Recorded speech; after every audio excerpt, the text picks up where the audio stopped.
ധ്യാനം നാടകമെന്ന് രാജ്യം വിധിയെഴുതിയതോടെ ഓരോ നിമിഷം കഴിയും തോറും നരേന്ദ്രമോദി കൂടുതൽ കൂടുതൽ അപഹാസ്യനാകുകയാണ്. എത്ര വർഷം ധ്യാനമിരുന്നാലും എത്ര തവണ ഗംഗയിൽ മുങ്ങി നിവർന്നാലും ഒരു കാര്യവുമില്ല. ഗാന്ധിജിയെ കുറിച്ചറിയാത്തൊരു വ്യക്തി ഇന്ത്യൻ പ്രധാനമന്ത്രിയായി ഇരിക്കാൻ യോഗ്യനേയല്ല. ഇതാണ് ഇപ്പോൾ രാജ്യത്തിന്റെ അഭിപ്രായം. അത് കോൺഗ്രസ് അധ്യക്ഷൻ ഖർഗെ തുറന്നു പറയുകയും ചെയ്തു.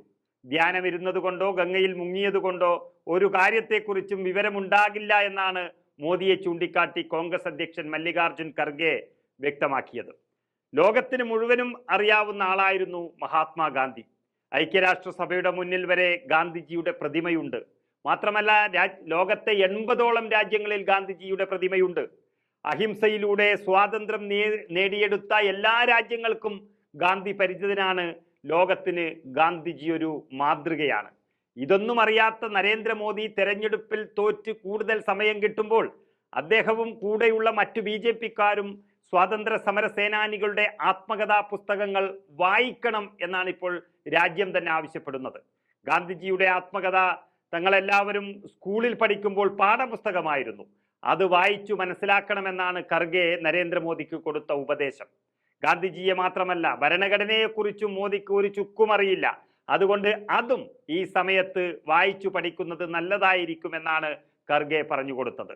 ശരിക്കും പറഞ്ഞാൽ RSSുമായി ബന്ധപ്പെട്ടവർക്ക് അല്ലെങ്കിൽ ആ പാത പിന്തുടരുന്നവർക്ക് ഗാന്ധിജിയുടെ പൈതൃകത്തെക്കുറിച്ചുള്ള ഒരു അജ്ഞതയാണ് ഇപ്പോൾ നരേന്ദ്രമോദിയിലൂടെ പുറത്തു വന്നിരിക്കുന്നത്. ആരുടെ പരിശീലനമാണ് RSS ശാഖയിൽ ലഭിക്കുന്നത് എന്നെല്ലാവർക്കും അറിയാം. കാരണം ഗോഡ്സെയുടെ അനുയായികളാണവർ. ഗാന്ധിജിയെ കൊന്നു തള്ളിയ വ്യക്തിയാണ് ഈ ഗോഡ്സെ എന്ന് പറയുന്നത്. അവർ ഈ പറയുന്ന ഗാന്ധിസം പഠിക്കണമെന്നില്ല. അതുകൊണ്ട് തന്നെ അവർക്ക് ഗാന്ധിയെക്കുറിച്ച് ഒന്നും അറിയില്ല. ഇന്ത്യയുടെ ചരിത്രമോ സത്യമോ അഹിംസയോ ഒന്നും അവർക്ക് അറിയാത്തത് കൊണ്ട് ഇനി തോറ്റു കഴിഞ്ഞാൽ അതെല്ലാം ഇരുന്നു പഠിക്കാനുള്ള സമയമാണെന്നും കോൺഗ്രസ് ഓർമ്മിപ്പിക്കുകയാണ്. ഏതായാലും ഭരണം അവസാനിപ്പിക്കുന്നതിന് മുൻപ് നരേന്ദ്രമോദി ചില സൂചനകൾ കാണിച്ചു തുടങ്ങി.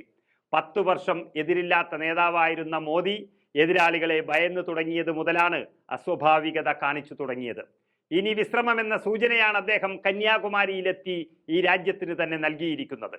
ഒപ്പം ഖർഗെ പറഞ്ഞതുപോലെ വിശ്രമത്തിനിടയിൽ ഗാന്ധിജിയെ കുറിച്ച് പഠിക്കാനുള്ള ഒരു അവസരമായി നരേന്ദ്രമോദിക്ക് ഇനി ലഭിച്ചിരിക്കുകയാണ്.